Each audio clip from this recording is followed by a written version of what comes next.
C'est le même principe.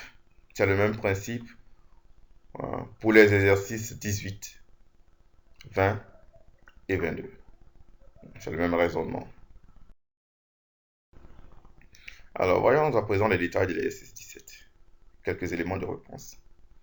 Selon l'hypothèse A, l'énergie de l'hypothèse A pour l'atome, nous avons E4S égale à moins 4,81 électronvolts. Le principe de calcul vous a été donné avec l'exemple du carbone précédemment vu. Pour l'hypothèse B, l'énergie EB pour l'atome, on aura E3D égale à moins 1,51 électronvolts. Donc, on va faire la variation de ces deux énergies, EA moins EB, E4S moins E3D. Il faut démontrer cela. On verra que les autres valeurs sont égales, donc vont se neutraliser et il va rester ce terme-là seulement. On l'avait démontré au niveau de calcul d'énergie d'ionisation du carbone. On déduit alors la structure stable par comparaison entre EA et EB. Si la différence est négative, alors l'énergie EA sera plus stable. Si la différence est positive, alors l'énergie EB sera plus stable. Donc, l'énergie trouvée inférieure donne donc la configuration électronique qu'il faut. Alors, élément de réponse pour l'exercice 18. On va calculer l'énergie selon la formule de Slater, E égale à moins 13,6 multiplié par Z efficace sur N' au carré. On a dit pour les autres, N égale à 1, N égale à 2, et N égale à 3, N' a la même valeur que N. Pour N égale à 4, N' sera égal à 3,7. On l'a vu au cours.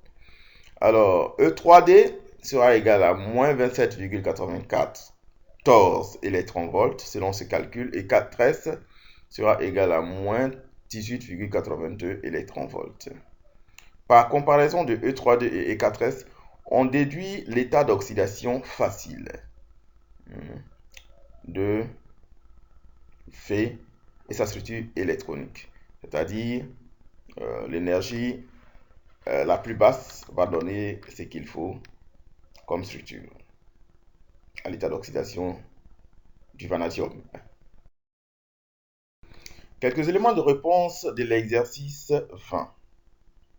Alors, de cette formule, E égale à moins 13,6 multiplié par Z efficace de 2P sur N', le tout au carré, on calcule donc E2P de Na égale à cette quantité, moins 159,54 électronvolts.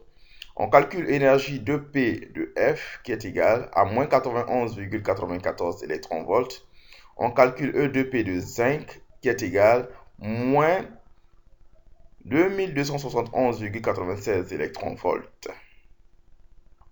De tous ces calculs donc, on déduit la corrélation entre la variation de Z et la stabilité des électrons d'un niveau N donné.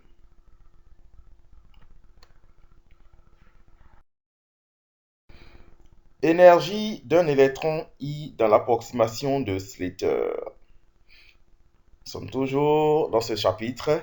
Nous allons voir quelques éléments de réponse de l'exercice 22. On montre pour l'énergie d'ionisation, le premier ionisation du bord, c'est l'énergie du bord ayant perdu un électron B+, moins l'énergie du bord neutre, ce qui va donner 2 fois E2S moins 3 E2S de P.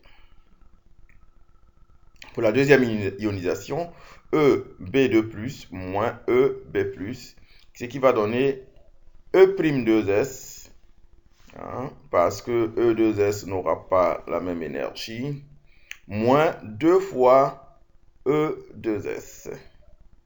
E2S, E'2S est relatif à B2+, et E2S est relatif à B+.